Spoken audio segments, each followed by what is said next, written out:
Hello दोस्तों, कैसे हैं आप लोग।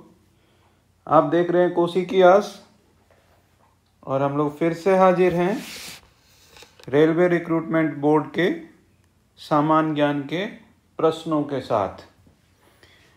यूथ कंपटीशन टाइम्स पब्लिकेशन का जो ये बुक है, जिसमें 15,210 टोटल क्वेश्चंस हैं सामान्य ज्ञान से संबंधित, जो प्रीवियस ईयर रेलवे के विभिन्न एग्जामों में पूछे गए हैं, उससे संबंधित सवालों को हम लोग सॉल्व कर रहे हैं।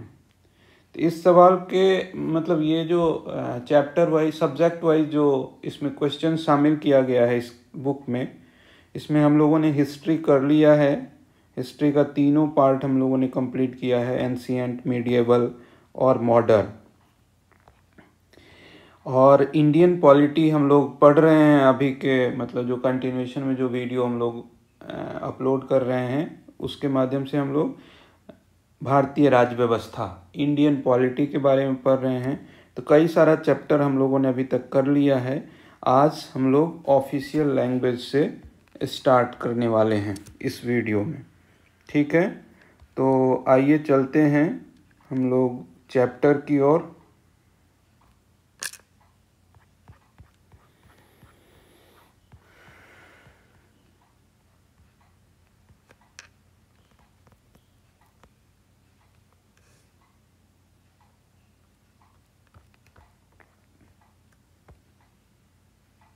देखिए, यहाँ तक हम लोगों ने कर लिया था।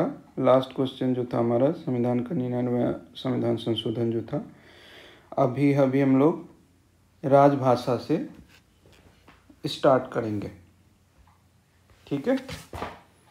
तो आइए शुरू करते हैं। कहता है कि निम्न में से कौन सी भाषा भारतीय संविधान की 8वीं अनुसूची का हिस्सा नहीं है, ठीक है। मार्च 2022 तक प्राप्त जानकारी के अनुसार तो राजस्थानी जो है वो भारतीय संविधान की 8वीं अनुसूची का हिस्सा नहीं है। देखिए, संविधान की 8वीं अनुसूची में जो अंकित 22 भारतीय भाषा है उसमें कौन कौन सा है, तो इस हिसाब से आपको अलग करना पड़ेगा कि असमिया, बंगला, गुजराती, हिंदी, कन्नड़, कश्मीरी, कोंकणी, मलयालम, मणिपुरी, मराठी, नेपाली, उड़िया, पंजाबी, संस्कृत, सिंधी, तमिल, तेलुगु, उर्दू, डोगरी, बोडो, मैथिली और संथाली। तो टोटल 22 भाषाएं, स्थानीय भाषाएं या भारतीय भाषाएं हैं जो 8वीं संविधान की 8वीं अनुसूची में उल्लेखित है। उसमें राजस्थानी नहीं है, बाकी 22 का यहाँ लिस्ट दिया हुआ है। भारतीय संविधान के किस अनुच्छेद में विशेष रूप से उल्लेखित किया गया है कि संघ की राजभाषा हिंदी एवं लिपि देवनागरी होगी? अनुच्छेद 343(1) संविधान के भाग 17 अनुच्छेद 341(1) में उल्लेखित किया गया है कि राष्ट्र मतलब भारत की राजभाषा हिंदी और उसकी लिपि देवनागरी होगी। 1955 ईस्वी में क्या हुआ था कि बीजे खरे की अध्यक्षता में प्रथम राजभाषा आयोग का गठन किया गया था। इस आयोग ने 1956 में अपना प्रतिवेदन दिया, ठीक है। भारतीय संविधान की 8वीं अनुसूची में इनमें से किस भाषा का उल्लेख नहीं है? फिर से उसी तरह से हम लोगों को देखना पड़ेगा, जो ये 22 का जो लिस्ट है इसमें कौन सा नहीं आता है। तो इसमें देखिए, डोगरी आता है, मैथिली आता है, ओडिया आता है, तो अवधी जो है वो उसमें शामिल नहीं है। इनमें से किस भाषा को 1967 में भारत की राजभाषाओं की सूची में शामिल किया गया? तो सिंधी को बोला गया है, मतलब 1967 ईस्वी में शामिल किया गया। सिंधी भाषा को 8वीं अनुसूची में शामिल किया गया, ठीक है। 71वें संविधान संशोधन 92 में कोंकणी, मणिपुरी और नेपाली को शामिल किया गया। 42वें संविधान संशोधन अधिनियम जो वर्ष 2004 से प्रभावित हो, बोडो, डोगरी, मैथिली और संथाली को इसमें शामिल किया गया। तो देखिए, यहाँ इसमें बोला जा रहा है कि किस वर्ष शामिल किया गया, तो 2004 हो जाएगा।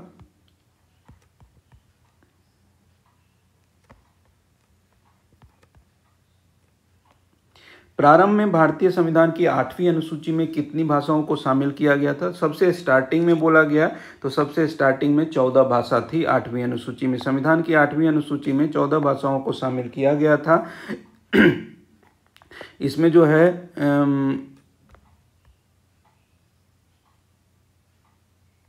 ठीक है, तो देखते हैं कौन कौन सा। बोडो, डोगरी, गुजराती। अभी जो है वर्तमान की स्थिति क्या क्या है। बोडो, डोगरी एक बार रिपीट कर लेते हैं। बोडो, डोगरी, गुजराती, हिंदी, कन्नड़, कश्मीरी, कोंकणी, मैथिली, मलयालम, मणिपुरी, मराठी, नेपाली, ओडिया, पंजाबी, संस्कृत, संथाली, सिंधी, तमिल, तेलुगु, असमिया, बांग्ला और उर्दू। निम्न से किस वर्ष राजभाषा अधिनियम का अधिनियमित हुआ। राजभाषा अधिनियम जो है, राजभाषा अधिनियम 1963 में उन भाषाओं का जो संघ के राजकीय प्रयोजनों, संसद में कार्य संव्यवहार, केंद्रीय और राज्य अधिनियमों और उच्च न्यायालयों में कतिपय प्रयोजनों के लिए प्रयोग में ली जा सकेगी, यह अधिनियम राजभाषा अधिनियम 1963 कहा गया। मतलब उसमें क्या है कि उच्च न्यायालय में या मतलब सरकारी प्रयोगों में केंद्र के द्वारा या राज्य के द्वारा जैसा भी है, संसद में कार्य संव्यवहार के लिए प्रयोग किया जा सकता है, तो उसके लिए एक राजभाषा अधिनियम 1963 लाया गया था। भारतीय संविधान के किस अनुच्छेद के तहत भारत की राजभाषा हिंदी और लिपि देवनागरी होगी। हम लोगों ने पढ़ा 343(1). 343(1). 30 जून 2022 तक संविधान की 8वीं अनुसूची में कितनी 8वीं अनुसूची में भारत में कितनी आधिकारिक भाषाएं थी। 22 थी। संघ की राजभाषा हिंदी और लिपि देवनागरी हो। अभी हम लोगों ने पढ़ा 343(1) भाग 17। भारतीय राजभाषा अधिनियम इनमें से किस वर्ष पारित हुआ था। 1963। 1963 अभी हम लोगों ने यहाँ देखा, ठीक है, 1963। तो 1963 आंसर हो जाएगा। निम्नलिखित उद्देश्यों के लिए उपयोग की जाने वाली भाषाओं का निर्धारण किया जाता है। इसके तहत क्या, संघ के आधिकारिक उद्देश्य के लिए भाषा, संसदीय कार्रवाई के लिए भाषा, केंद्रीय और राज्य अधिनियमों के लिए भाषा, उच्च न्यायालयों में निश्चित उद्देश्य के लिए भाषा। इनमें से कौन सी भाषा भारतीय संविधान की 8वीं अनुसूची में शामिल 22 भाषाओं में एक शास्त्रीय भाषा है। शास्त्रीय भाषा की बात होगी तो संस्कृत हो जाएगा। भारतीय संविधान के निम्न में से किस अनुच्छेद के तहत हिंदी को संघ की राजभाषा घोषित किया गया है। संघ की राजभाषा 343(1). निम्नलिखित में से कौन सी आंध्र प्रदेश की एक राजभाषा है। तेलुगु जो है वो आंध्र प्रदेश की एक राजभाषा है। निम्नलिखित में से कौन सी गोवा की राजभाषा है। गोवा की भाषा जो है कोंकणी है। गोवा को राज्य का दर्जा मिलने के बाद लिपि में देवनागरी, कोंकणी को वहाँ की राजभाषा घोषित किया गया। लगभग 450 वर्षों तक गोवा पर पुर्तगालियों का शासन रहा। 19 दिसंबर 1961 को यह भारतीय प्रशासन को सौंपा गया। सोचिए, आज़ादी के लगभग कितना 13 साल बाद जो है, 13-14 साल के बाद गोवा भारत का राज्य बना। पणजी जो है उसकी राजधानी है। तमांग नेपाल में बोली जाने वाली कुछ भाषाओं का समूह है। भारत के संविधान की 8वीं अनुसूची में कुल कितने भाषाओं को आधिकारिक भाषाओं के रूप में मान्यता दी गई है। 22। तेलंगाना की दूसरी राजभाषा क्या है। तेलंगाना की दूसरी राजभाषा जो है वो उर्दू है। 28वां राज्य कब बना था। 2014 में बना था, तेलंगाना आंध्र प्रदेश से अलग होके। यह परतंत्र भारत के हैदराबाद नामक रजवाड़े के तेलुगु भाषी क्षेत्रों से मिलकर बना है। तेलंगाना शब्द का अर्थ है तेलुगु भाषियों की भूमि। भारतीय संविधान के अनुच्छेद 341(1) के अनुसार डैश लिपि में लिखी हुई हिंदी भारत की राजभाषा होगी। देवनागरी लिपि में लिखी गई हिंदी भारत की राजभाषा होगी। वर्तमान में संविधान की 8वीं अनुसूची में कितनी भाषाएं शामिल है। 22 भाषाएं शामिल है। भाग 17 अनुच्छेद 341(1) कहता है कि संविधान के अनुच्छेद 348(1) के अनुसार भारत की उच्च न्यायालयों में कार्रवाई के लिए निम्नलिखित में से किस भाषा का उपयोग किया जाता है। अंग्रेजी भाषा का उपयोग किया जाता है 348(1) के द्वारा उच्चतम न्यायालय और प्रत्येक उच्च न्यायालय में। भारतीय संविधान के अनुच्छेद 343 के तहत हिंदी को संघ की आधिकारिक कार्यभाषा घोषित किया गया है। 14 सितंबर 1949 को हिंदी को भारत का राजभाषा के रूप में अनुच्छेद 343 के तहत रखा गया। भारतीय संविधान के अनुच्छेद 343 के अनुसार संघ की राजभाषा हिंदी और लिपि देवनागरी होगी तथा संघ के शासकीय प्रयोग के लिए प्रयोग होने वाले अंकों का रूप भारतीय अंकों का अंतर्राष्ट्रीय रूप होगा। 14 सितंबर को हिंदी दिवस इसीलिए मनाया जाता है। निम्नलिखित में से किस भाषा को भारत की अनुसूची भाषा का दर्जा प्राप्त नहीं है। तो गढ़वाली को प्राप्त नहीं है, मैथिली, डोगरी और नेपाली को प्राप्त है। भारतीय संविधान के किस अनुच्छेद के अंतर्गत हिंदी को संघ की राजभाषा घोषित किया गया है? 341(1). भारत के संविधान में कौन सा अनुच्छेद हिंदी को संघ की राजभाषा का दर्जा देता है? अनुच्छेद 343। कई बार ये सवाल आ चुका है। भारतीय संविधान के लागू होने से लेकर कितने वर्ष के लिए अंग्रेजी को संघ की एक सहयोगी भाषा के रूप में स्वीकार किया गया था? संघ की एक सहयोगी भाषा के रूप में भारतीय संविधान लागू होने तक जो है 15 वर्षों के लिए स्वीकार किया गया था प्रारंभ में।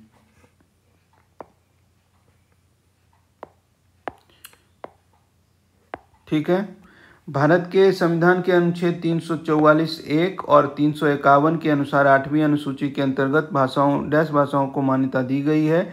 22 भाषाओं को दी गई है। देखिए, भारतीय संविधान के भाग 17 में अनुच्छेद 343 से 351 राजभाषा से संबंधित है। कहाँ से कहाँ तक? भाग 17 और 343 से 351 तक राजभाषा से संबंधित है। ठीक है। मूल संविधान में कितनी भाषाएं सूचीबद्ध थी? 14 भाषाएं सूचीबद्ध थी। हिंदी को भारत की राजभाषा घोषित कराने के प्रयास हेतु किस स्वतंत्रता सेनानी को याद किया जाता है? पुरुषोत्तम दास टंडन को याद किया जाता है। हिंदी को भारत की राजभाषा घोषित कराने के प्रयास हेतु पुरुषोत्तम दास टंडन स्वतंत्रता सेनानी को याद किया जाता है। वे हिंदी को देश की आज़ादी के पहले आज़ादी प्राप्त करने का साधन मानते थे। देश की आज़ादी के पहले आज़ादी प्राप्त करने का साधन मानते थे। आज़ादी मिलने के बाद आज़ादी को बनाए रखने के लिए का मतलब उनका था। हिंदी के लिए राष्ट्रभाषा और वंदे मातरम को राष्ट्रगीत स्वीकृत कराने के लिए टंडन जी ने अपने सहयोगियों के साथ एक अभियान चलाया था। उन्होंने करोड़ों लोगों का हस्ताक्षर और समर्थन पत्र भी एकत्रित किए थे। राजभाषा अधिनियम की धारा 3 राजभाषा अधिनियम की धारा 3 के माध्यम से संघ के राजकीय कार्यों के लिए अंग्रेजी भाषा के निरंतर इस्तेमाल को किस वर्ष लागू किया गया? अंग्रेजी भाषा के निरंतर इस्तेमाल को 1965 ईस्वी में लागू किया गया। भारतीय संविधान की कौन सी अनुसूचित भाषाओं के बारे में है? तो ये जो है आपका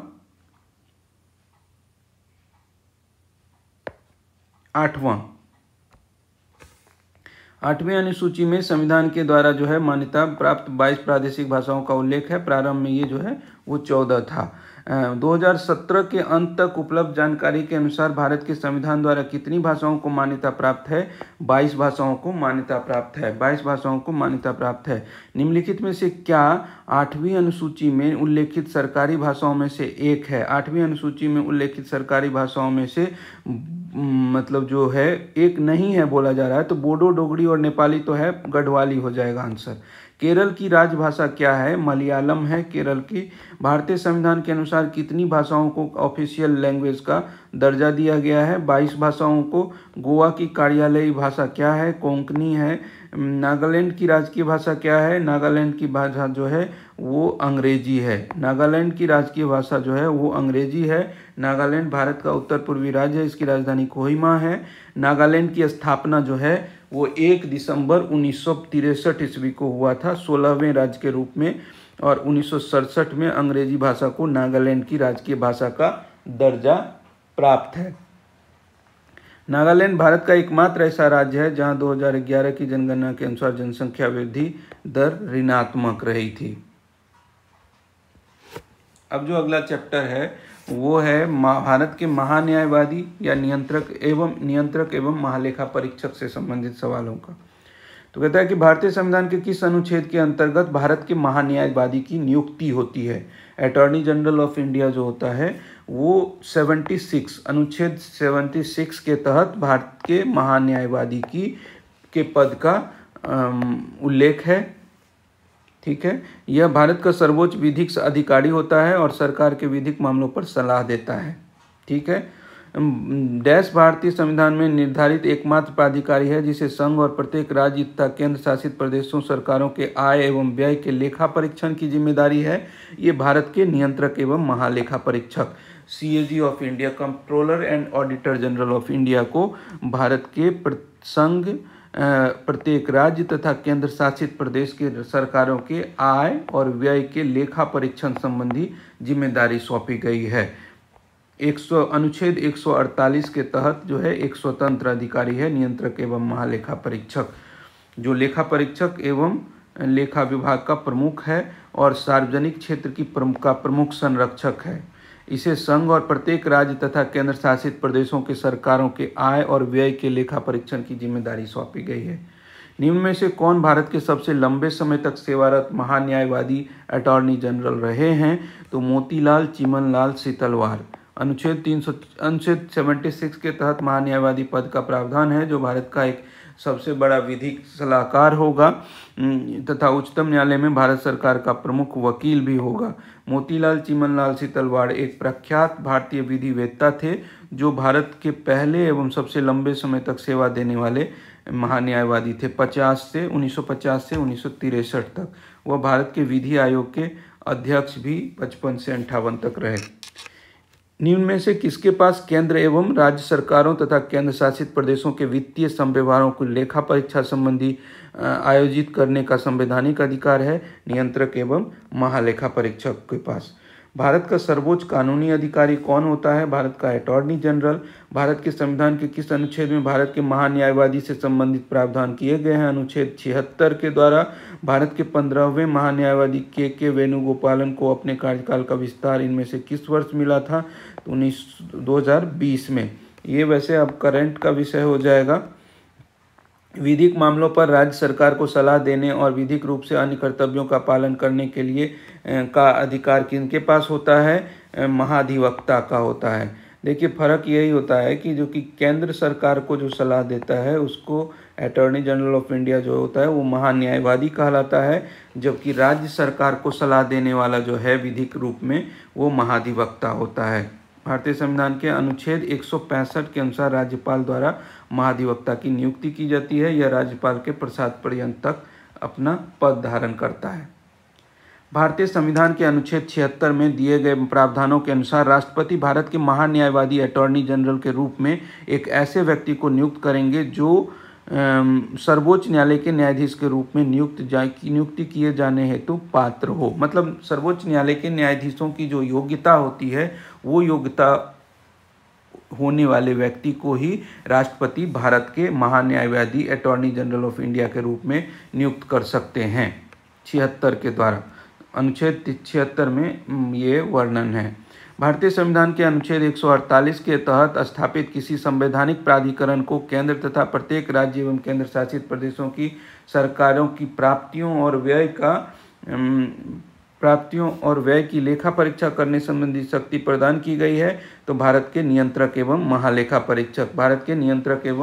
परीक्षक इनमें से किसे भारत का पहला विधि अधिकारी माना जाता है? पहला विधि अधिकारी अटॉर्नी जनरल को माना जाता है। भारत सरकार का सर्वोच्च विधि अधिकारी कौन होता है? भारत सरकार का सर्वोच्च विधि अधिकारी भारत का महान्यायवादी होता है। भारत सरकार का सर्वोच्च विधि अधिकारी महान्यायवादी होता है। भारत के अटॉर्नी जनरल महान्यायवादी की नियुक्ति कौन करता है? राष्ट्रपति करते हैं।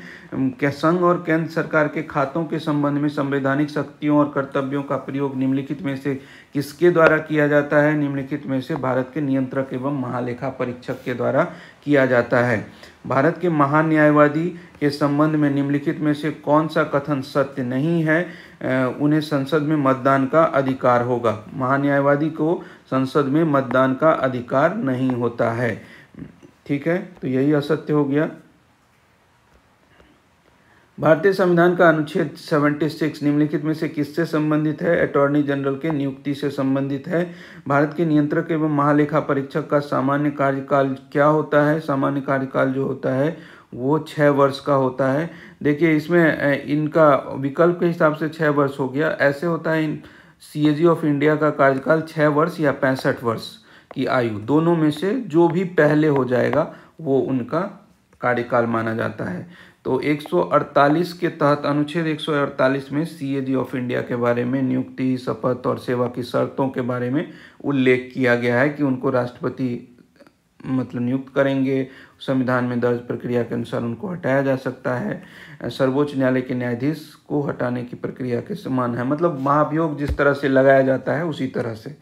भारतीय संविधान के अनुसार अटॉर्नी जनरल का कार्यकाल कितना होगा? अटॉर्नी जनरल का कार्यकाल में कोई सीमा नहीं निर्धारित की गई है। संविधान के अनुच्छेद 76 में भारत के महान्यायवादी की नियुक्ति, योग्यता, पदावधि, वेतन, कार्य और का उल्लेख है। इसकी नियुक्ति मंत्रिमंडल की सलाह पर राष्ट्रपति के द्वारा किया जाता है और राष्ट्रपति के प्रसाद पर्यंत तक रहता है। उनका कार्यकाल जो होता है वो निश्चित नहीं होता है कि 2 वर्ष के लिए, 5 वर्ष के लिए वो रहेंगे। राष्ट्रपति के प्रसाद पर्यंत तक वो बने रहेंगे। किस विधि अधिकारी के पास संसद के दोनों सदनों में बोलने का अधिकार है? तो महान्यायवादी के पास। महान्यायवादी जो होते हैं अटॉर्नी जनरल ऑफ इंडिया, वो दोनों सदन में बोल सकते हैं, लेकिन वोटिंग का अधिकार उनको नहीं होता है। भारत में वर्तमान में अटॉर्नी जनरल, ये भी अभी करंट का विषय हो गया है, के वेणुगोपाल जो थे 2017 से उनको नियुक्त किया गया था। भारत के नियंत्रक एवं महालेखा परीक्षक किसके द्वारा नियुक्त किया जाता है? भारत के नियंत्रक एवं महालेखा परीक्षक जो है वो राष्ट्रपति के द्वारा नियुक्त किया जाता है।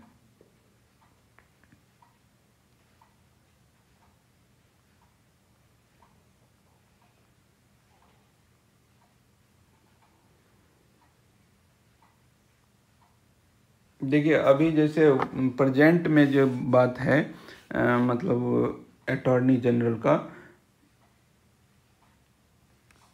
तो अभी जो है आर वेंकट रमानी। देखिए अभी जो वर्तमान अटॉर्नी जनरल जो है आर वेंकट रमानी है, जिनका 1 अक्टूबर 1/10/2022 को इन्होंने अपना पद संभाला है। ठीक है, तो कब संभाला है पद उन्होंने? 1 अक्टूबर 2022 से। हमारे जो अटॉर्नी जनरल ऑफ इंडिया हैं वो कब आए? 2022 में। ठीक है, भारत के नियंत्रक एवं महालेखा परीक्षक किसके द्वारा नियुक्त किए जाते हैं? राष्ट्रपति के द्वारा नियुक्त किए जाते हैं। अभी कौन है सीएजी ऑफ इंडिया? तो सीएजी जो है गिरीश चंद्र मुर्मू हैं। गिरीश चंद्र मुर्मू जो हैं वो वर्तमान अटॉर्नी जनरल हैं। देखिए राजनीतिक दल के बारे में अब हम लोग पढ़ते हैं। राजनीतिक दल में भारत में किस प्रकार की राजनीतिक दल प्रणाली है? बहुदलीय पद्धति है भारत में। वो कई सारी पार्टियां हो सकती है। जो पार्टी लोकसभा चुनाव में या 4 राज्यों विधानसभा में कुल वोटों में से कम कितना प्रतिशत वोट ले आए? कम से कम 6% वोट ले आए और लोकसभा में कम से कम 4 सीटें जीतती है तो उसे राष्ट्रीय पार्टी का दर्जा मिल जाता है। देखिए क्या है, लोकसभा चुनाव में या 4 राज्यों की विधानसभा चुनाव में, कोई भी मतलब चाहे या तो विधानसभा चुनाव में या लोकसभा चुनाव में, अगर दोनों में से किसी में से भी कम से कम 6% वोट अगर उनको मिल जा रहा है और लोकसभा में 4 सीट है उसका, तो उसे राज्यसभा का राष्ट्रीय पार्टी का दर्जा मिल जाएगा। डैश तमिलनाडु राज्य एवं पुडुचेरी नामक केंद्र शासित प्रदेश का एक भारतीय क्षेत्रीय दल है, राजनीतिक दल है जिसकी स्थापना 72 में की गई थी। तो AIADMK जो है 1972 में मतलब उसकी स्थापना की गई थी। तमिलनाडु और पुडुचेरी नामक राज्य में वो राजनीति अपने उनका ज़्यादातर केंद्रित था। कम्युनिस्ट इंटरनेशनल के नेतृत्व के हेतु चयनित किए जाने वाले प्रथम भारतीय कौन थे? मानवेंद्र नाथ रॉय। कम्युनिस्ट इंटरनेशनल के लिए चयनित होने वाले भारतीय कौन थे? मानवेंद्र नाथ रॉय। थर्ड इंटरनेशनल भी बोला जाता है कम्युनिस्ट इंटरनेशनल को। ये इसकी स्थापना 1919 में हुई थी। व्लादिमीर लेनिन द्वारा की गई थी। मानवेंद्र नाथ रॉय लेनिन के निमंत्रण पर मॉस्को गए थे। कम्युनिस्ट इंटरनेशनल के सदस्य बने थे। कम्युनिस्ट इंटरनेशनल के सदस्य बनने वाले प्रथम भारतीय थे। काशीराम ने किस सामाजिक दल की स्थापना की थी? बहुजन समाजवादी पार्टी की स्थापना उन्होंने की थी।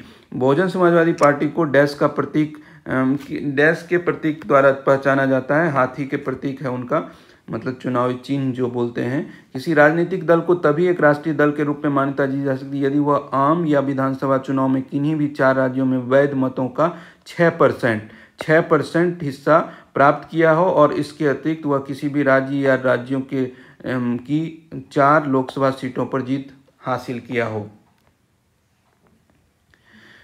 तो 4 लोकसभा सीट होना चाहिए और 4 राज्यों में 6% 4 राज्यों की विधानसभा में 6%, या फिर आम चुनाव मतलब लोकसभा के चुनाव में 6% वोट मिला हो उसको, तो उसे राष्ट्रीय पार्टी का दर्जा मिल सकता है। फिर से वही मतलब ये क्या है, किसी राजनीतिक दल को राष्ट्रीय पार्टी के रूप में मान्यता प्राप्त करने हेतु कम से कम 3 अलग राज्यों में लोकसभा की सीटों के कितने प्रतिशत जीतना अनिवार्य। किसी राजनीतिक दल को राष्ट्रीय पार्टी के रूप में मान्यता प्राप्त करने कम से कम 3 विभिन्न राज्यों में लोकसभा की 2% सीटें, मतलब अब इसको बाइफरकेट किया गया है, कम से कम 3 विभिन्न राज्यों में लोकसभा की 2% सीटें प्राप्त करना है, अथवा या 4 या अधिक राज्यों में लोकसभा के विधानसभा चुनाव में वैध मतों का 6%।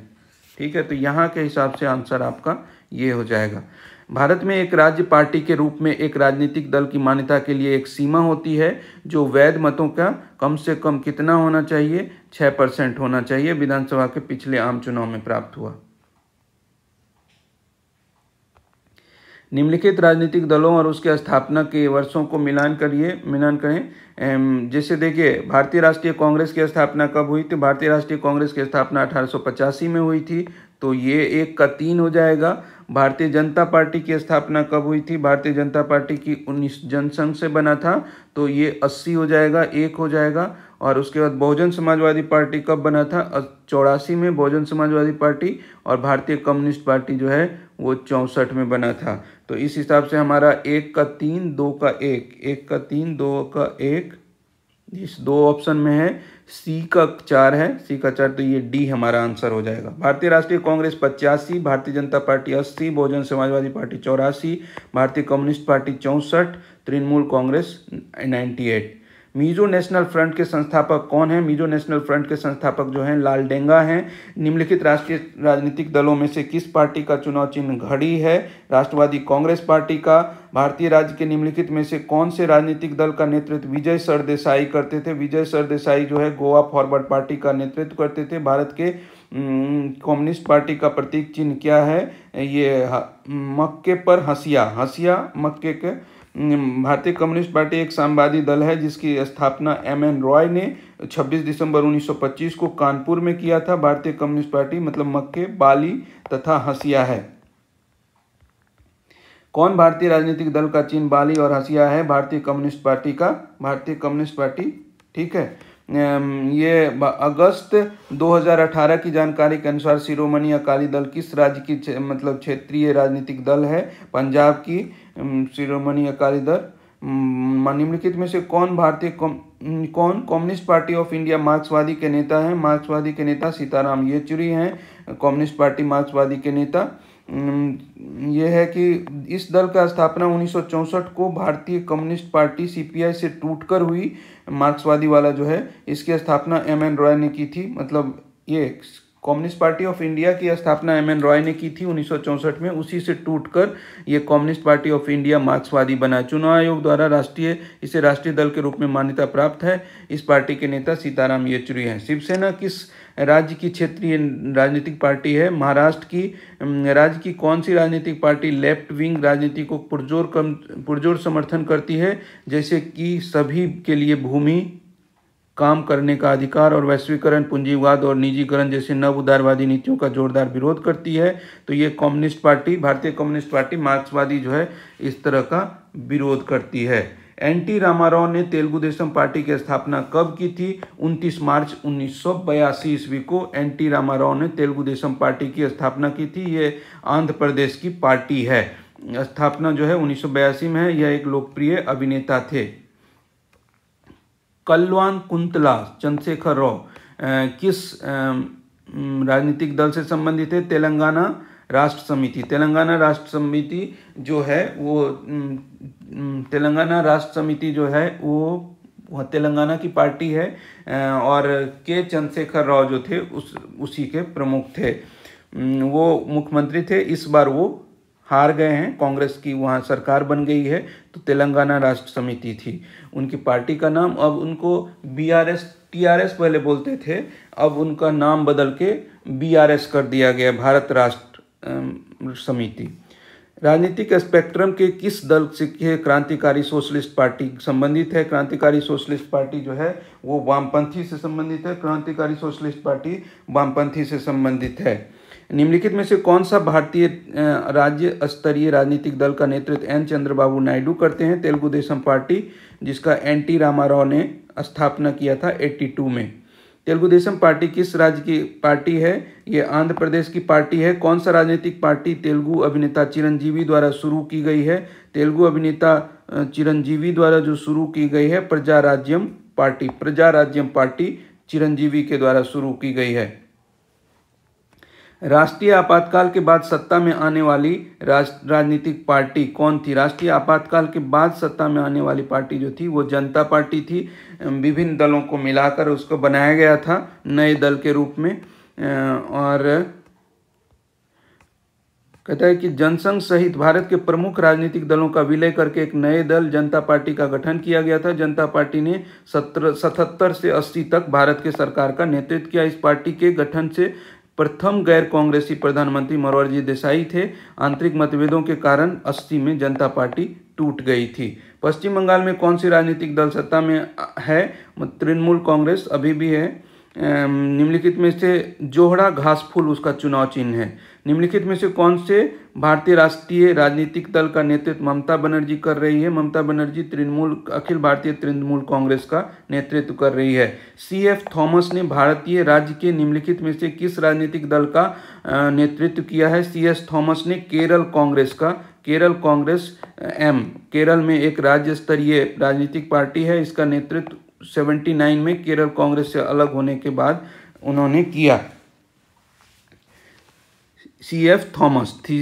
थॉमस। इसके नेता और अध्यक्ष K.M. मनी हैं। इसके कार्यकारी अध्यक्ष P.J. जोसेफ हैं।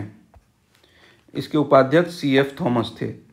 बीजू जनता दल किस भारतीय राज्य की क्षेत्रीय पार्टी है? राजनीतिक पार्टी है ओडिशा की बीजू जनता दल। भारतीय राजनीतिक गठबंधन NDA का पूर्ण नाम क्या है? राष्ट्रीय जनतांत्रिक गठबंधन। ई मधुसूदन निम्नलिखित में से कौन राज्य स्तरीय राजनीतिक दल का नेतृत्व करते हैं? ऑल इंडिया अन्ना द्रविड़ मुनेत्र कड़गम। ई मधुसूदन जो है उसका नेतृत्व करते हैं। पहले जो है AIADMK जो था वो जयललिता की पार्टी थी। निम्नलिखित में से कौन से भारतीय राजनीतिक दल का नेतृत्व उमर अब्दुल्ला करते हैं? वो नेशनल कॉन्फ्रेंस का, जम्मू कश्मीर नेशनल कॉन्फ्रेंस। आम आदमी पार्टी का गठन किस वर्ष हुआ है? आम आदमी पार्टी का गठन 2012 में 26 नवंबर 2012 को हुआ है। और उसी के पार्टी के मतलब संरक्षक जो हैं अरविंद केजरीवाल दिल्ली के मुख्यमंत्री हैं। द्रविड़ मुनेत्र कड़गम की स्थापना किसने की थी? द्रविड़ मुनेत्र कड़गम की स्थापना CN अन्नादुरई ने की थी। CM अन्नादुरई ने की थी द्रविड़ मुनेत्र कड़गम की स्थापना।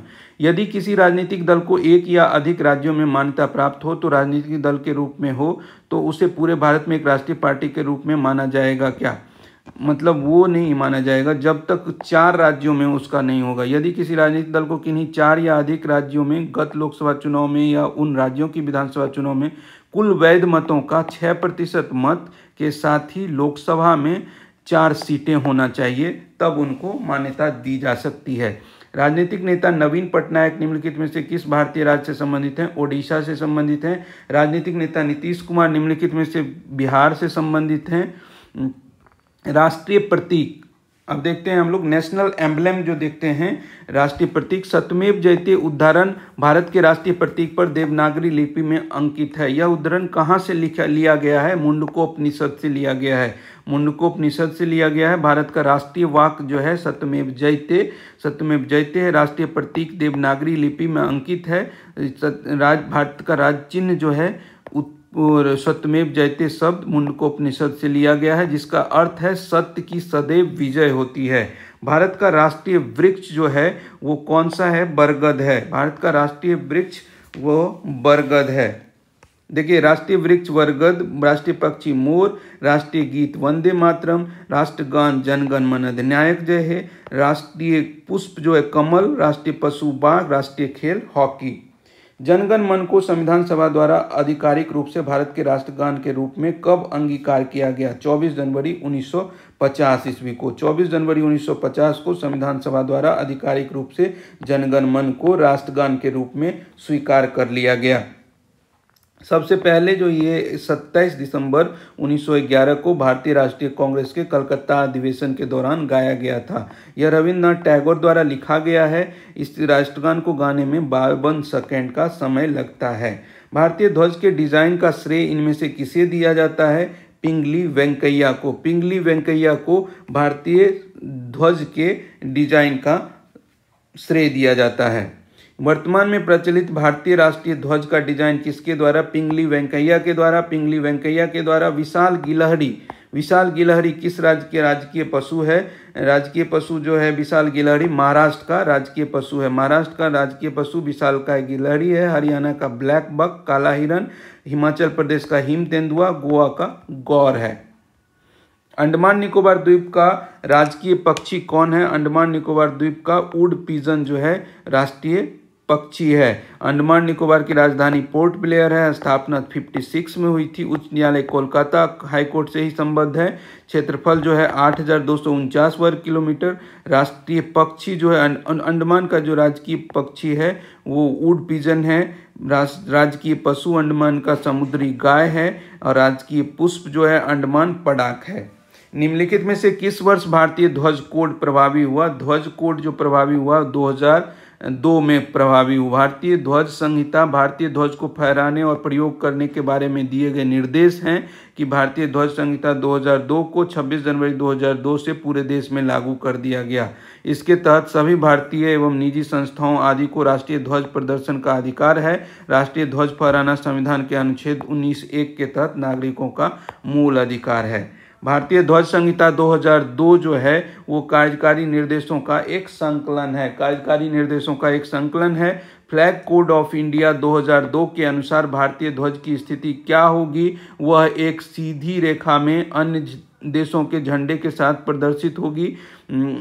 ये दाएं छोर पर फ्लैग कोड ऑफ इंडिया इतना के अनुसार भारतीय ध्वज की स्थिति क्या होगी? वह एक सीधी रेखा में अन्य देशों के झंडे के साथ प्रदर्शित होगी दाएं छोर पर।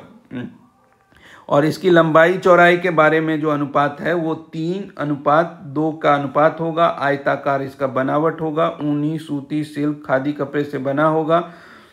सही है। संविधान के अनुसार तिरंगे की लंबाई और चौड़ाई का 3:2 के अनुसार होगा। किस भारतीय राज्य ने मलखम्ब को अपना राज्य खेल घोषित किया गया है? मलखम्ब को मध्य प्रदेश ने घोषित किया है। हरियाणा का कुश्ती है। उत्तराखंड का फुटबॉल है। और उत्तर प्रदेश का हॉकी है। भारतीय राष्ट्रीय ध्वज में अशोक चक्र क्या दर्शाता है? अशोक चक्र जो है वो धर्म के नियत का चक्र दर्शाता है। राष्ट्रीय अशोक चक्र को स्थान दिया गया है। अशोक चक्र में 24 तीलियां हैं। अशोक चक्र धर्म एवं निष्ठा का प्रतीक है। कमल डैश का राज्य फूल है। कमल जो है वो कर्नाटक का राज्य फूल है। कमल जो है वो कर्नाटक का राज्य फूल है। डैश राज्य झारखंड का राज्य फूल है। झारखंड का राज्य फूल पलाश है। बरूस का फूल किसका है? बरूस का फूल जो है नागालैंड का राज्य फूल है। आंध्र प्रदेश का राज्य पशु कौन सा है? आंध्र प्रदेश का राज्य पशु काला हिरन है। इनमें से कौन सा जीव भारत का राष्ट्रीय जल जीव है? भारत का राष्ट्रीय जल जीव जो है वो आपका गंगा नदी का डॉल्फिन मछली है। देखिए भारत का जो है राष्ट्रीय प्रतीक अशोक स्तंभ, सारनाथ स्थित। राष्ट्रीय ध्वज तिरंगा केसरिया सफेद और हरा रंग होगा। राष्ट्रगान जनगण मन, राष्ट्रगीत वंदे मातरम, ये दोनों याद रखना है ठीक से। राष्ट्रीय कैलेंडर जो है ग्रेगोरियन कैलेंडर, शक संवत। राष्ट्रीय पुष्प जो है कमल। राष्ट्रीय पक्षी मोर। राष्ट्रीय पशु बाघ। राष्ट्रीय फल आम। राष्ट्रीय वृक्ष बरगद। राष्ट्रीय नदी गंगा। राष्ट्रीय जलीय जीव गंगा डॉल्फिन। भारत का राष्ट्रीय प्रतीक किस सम्राट द्वारा निर्मित सिंह कैपिटल का एक प्रतिरूप है? अशोक के द्वारा। सारनाथ स्थित जो है उसके स्तंभ से लिया गया है, अशोक स्तंभ सिंह का। भारत का राष्ट्रीय गीत किसने लिखा है? राष्ट्रीय गीत जो है बंकिम चंद्र चटर्जी ने लिखा है। वंदे मातरम को बंकिम चंद्र चटर्जी ने लिखा है। जबकि राष्ट्रगान जो है रविन्द्रनाथ टैगोर के द्वारा लिखा गया है।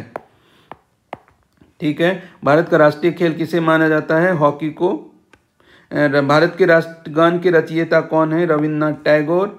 52 सेकंड में गा सकते हैं। भारत का राष्ट्रीय आदर्श वाक्य क्या है? राष्ट्रीय आदर्श वाक्य सत्यमेव जयते है। प्रमुख आयोग एवं संवैधानिक संस्थाएं के से संबंधित सवालों को अब हम लोग देखते हैं। Major commission and constitutional institutions कहता है कि डैश का यह की कर्तव्य भूमिका राज्य के वित्त आयोग द्वारा की गई सिफारिश के आधार पर राज्य में नगर पालिकाओं के संसाधनों के पूरक के लिए राज्य की संचित निधि को बढ़ाने के लिए आवश्यक उपायों के बारे में राष्ट्रपति को सिफारिश करना है। तो ये आपका वित्त आयोग का काम है। वित्त आयोग का काम है कि राज्य के वित्त आयोग द्वारा दी गई सिफारिश के आधार पर राज्य में नगर पालिकाओं के संसाधनों के पूरक के लिए राज्य की संचित निधि को बढ़ाने के लिए आवश्यक उपायों के बारे में राष्ट्रपति को सिफारिश करता है। केंद्र राज्य संबंधों पर भारत सरकार द्वारा वर्ष S में सरकारिया आयोग का गठन किया गया। सरकारिया आयोग का गठन 1983 में बनाया गया था केंद्र राज्य संबंध के संबंध में। भारत के केंद्र राज्यों संबंधों से संबंधित शक्ति संतुलन पर अपनी संस्तुति दी थी उन्होंने।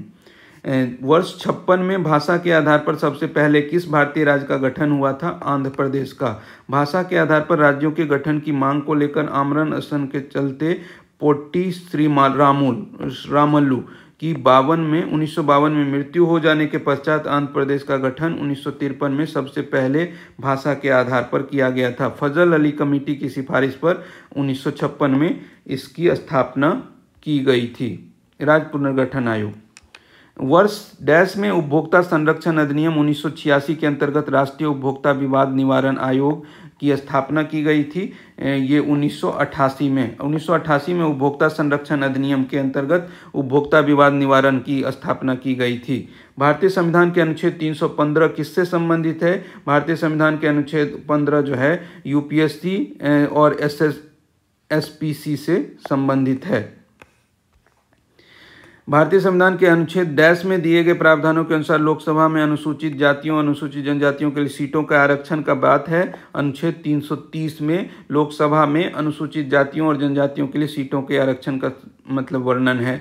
राष्ट्रीय अनुसूचित जाति आयोग। राष्ट्रीय अनुसूचित जाति आयोग के बारे में निम्न में से कौन सा कथन सत्य है? तो देखिए दोनों सत्य है कि यह अनुसूचित जातियों के लिए प्रदान किए गए सुरक्षा उपायों से संबंधित सभी मामलों की जांच और निगरानी कर सकता है, और उसके बाद है कि यह अनुसूचित जातियों के सामाजिक आर्थिक और विकास की नियोजन प्रक्रिया में भाग लेता है और सलाह देता है।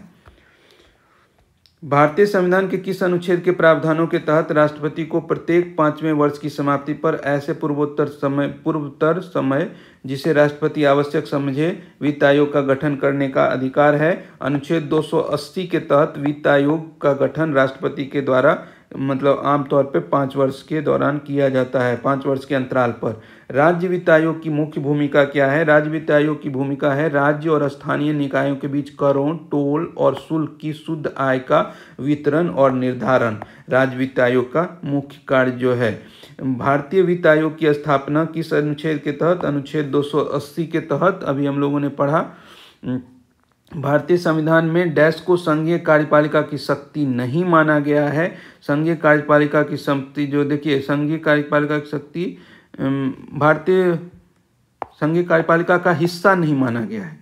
तो ये संघीय कार्यपालिका का हिस्सा राष्ट्रपति हैं, मंत्री और प्रधानमंत्री, मंत्रिपरिषद हैं, उपराष्ट्रपति हैं। ये राज्य के महाधिवक्ता जो हैं वो संघीय कार्यपालिका का हिस्सा नहीं है। निम्नलिखित वो विधिक सलाह देने के लिए होता है सरकार का। निम्नलिखित में से कौन सा भारत सरकार का संवैधानिक निकाय नहीं है? संवैधानिक निकाय जो है नीति आयोग नहीं है।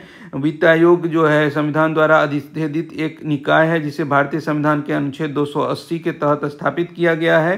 प्रथम वित्त आयोग की स्थापना कब हुई थी? प्रथम वित्त आयोग की स्थापना 1951 ईस्वी में हुई थी। एन.के. सिंह भारत के किस वित्त आयोग के अध्यक्ष थे? एन.के. सिंह भारत के जो हैं वो 15वें वित्त आयोग के अध्यक्ष थे।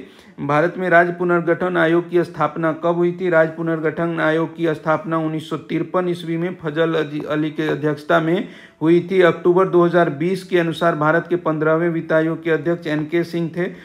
निम्नलिखित में से कौन सा भारत का संवैधानिक निकाय नहीं है? संवैधानिक निकाय जो है वो आपका केंद्रीय सूचना आयोग। केंद्रीय सूचना आयोग संवैधानिक निकाय नहीं है। नवंबर 1944 में सांप्रदायिक समस्याओं पर गांधी जिन्ना चर्चा विफल होने के बाद एक न्यायिक ढांचे में सांप्रदायिक समस्या को जांच करने के लिए गैर पक्षीय सम्मेलन की अस्थायी समिति द्वारा कौन सी समिति का नियुक्त किया गया था? सुप्रू समिति का नियुक्ति किया गया था। धार आयोग और जेवीपी समिति के गठन का उद्देश्य क्या था? धार आयोग और जेवीपी समिति का गठन का उद्देश्य जो था वो भाषाई आधार पर आधारित राज्यों के पुनर्गठन की व्यवहार्यता को देखना। भाषाई आधार पर आधारित राज्यों के पुनर्गठन की व्यवहार्यता को देखना। जनवरी 2018 में तेलंगाना सरकार ने अनुसूचित जाति और अनुसूचित जनजाति आयोग का गठन किया था। इस आयोग का प्रमुख कौन है? इस आयोग का प्रमुख जो था एरोल्ला श्रीनिवास था। इस आयोग का प्रमुख तेलंगाना सरकार ने अनुसूचित जाति एवं अनुसूचित जनजाति एससी और एसटी आयोग का गठन किया था। इस आयोग का प्रमुख एलोरा श्रीनिवास था। इनमें से कौन सी समिति भारत में कर सुधारों के से संबंधित है? राजा चेलैया समिति जो है वो कर सुधारों से संबंधित है। व्यापार एवं आर्थिक संबंध समिति का प्रमुख कौन होता है? व्यापार एवं आर्थिक प्रबंध संबंध समिति का प्रमुख जो है वो प्रधानमंत्री होता है। 1983 में भारत में केंद्र राज्य संबंधों के निरीक्षण के लिए कौन सा आयोग का गठन किया गया था? सरकारिया आयोग। केंद्र और राज्य संबंधों के निरीक्षण के लिए सरकारिया आयोग का गठन किया गया था। निम्नलिखित में से भारत सरकार का कौन सा मंत्रालय राजकोषीय नीति तैयार करता है? वित्त मंत्रालय तैयार करता है राजकोषीय नीति। 7वें वेतन आयोग के अध्यक्ष कौन के रूप में किसको नियुक्त किया गया था? 7वें वेतन आयोग के अध्यक्ष के रूप में A.K. माथुर को नियुक्त किया गया था, अशोक कुमार माथुर को। भारतीय महिला आयोग के प्रथम पुरुष अध्यक्ष सदस्य कौन बने हैं? भारतीय महिला आयोग के प्रथम पुरुष सदस्य जो है आलोक रावत बने हैं। पूर्व जल संसाधन सचिव एवं 1977 बैच के सिक्किम कैडर के IAS अधिकारी आलोक रावत को राष्ट्रीय महिला आयोग का पहले पुरुष सदस्य के रूप में नियुक्त किया गया था। राष्ट्रीय महिला आयोग का अधिनियम 1990 के प्रावधानों के तहत जनवरी 1992 में स्थापित किया गया था। यह भारत सरकार का एक स्वायत्त शासी और वैधानिक निकाय है। 1953 में पहला पिछड़ा वर्ग आयोग जो है देश की किसकी अध्यक्षता में गठित की गई थी? पहला पिछड़ा आयोग जो है काका केलकर की अध्यक्षता में 1953 ईस्वी में गठित हुई थी। अब तक 2 पिछड़ा वर्ग आयोग का गठन किया गया है। पहला जो है 53 में काका साहब केलकर की अध्यक्षता में और दूसरा जो है 1978 में बिंदेश्वरी प्रसाद मंडल BP मंडल की अध्यक्षता में नियुक्त किया गया था। रेडक्लिफ आयोग नियुक्त किया गया था। रेडक्लिफ आयोग जो है भारत और पाकिस्तान के बीच सीमा के निर्धारण के लिए रेडक्लिफ आयोग का नियुक्ति किया गया था। सर सिरिल रेडक्लिफ की अध्यक्षता में गठित सीमा आयोग का रेखा का निर्धारण किया था। 88 करोड़ लोगों के बीच 1,75,000 वर्ग मील क्षेत्र को न्यायोचित रूप से विभाजित करने के लिए अधिकृत किया गया था। भारत और पाकिस्तान के बीच सीमा निर्धारण के लिए 17 अगस्त 1947 को भारत विभाजन के बाद भारत और पाकिस्तान की सीमा बन गई थी रेडक्लिफ रेखा। भारत में राष्ट्रीय मानवाधिकार आयोग का गठन जो है राष्ट्रीय मानवाधिकार आयोग का गठन किस वर्ष किया गया था? मानवाधिकार आयोग का गठन जो है वो 1993 ईस्वी में किया गया था। भारत में राष्ट्रीय मानवाधिकार आयोग का गठन 1993 ईस्वी में किया गया था। तो इस तरह से हम लोगों ने जो है अभी तक, अब अगला जो वीडियो हम लोग करेंगे उसमें राज्य व्यवस्था से संबंधित विविध राज्य व्यवस्था विधि पॉलिटी मिसलेनियस वाला चैप्टर हम लोग करेंगे। आज जो हमने किया है कंप्लीट उसको हम लोग देख लेते हैं कि राजभाषा हमने किया है।